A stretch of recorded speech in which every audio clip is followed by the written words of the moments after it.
V soboto so si obiskovalci lahko ogledali še zadnjo projekcijo študentskih filmov. Tokrat so se nam predstavili Primož Ekart s filmom Prihodi, odhodi, Moje ime je Ogledalo Katarine Rešek, Amelija Blaža Završnika in film Katarine Murano Kam.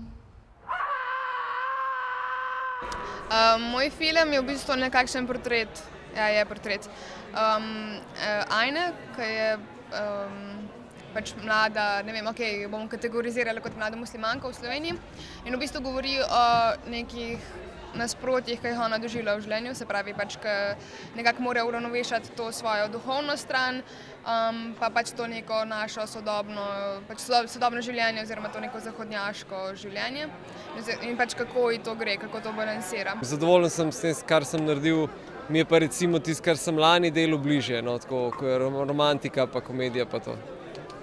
Ja, komentiram te filme seveda tako, da jaz mislim, da so prezentni, da so dobri, da jih je pa premalo bilo uvrščeno v končno selekcijo. To pa tudi komentiram.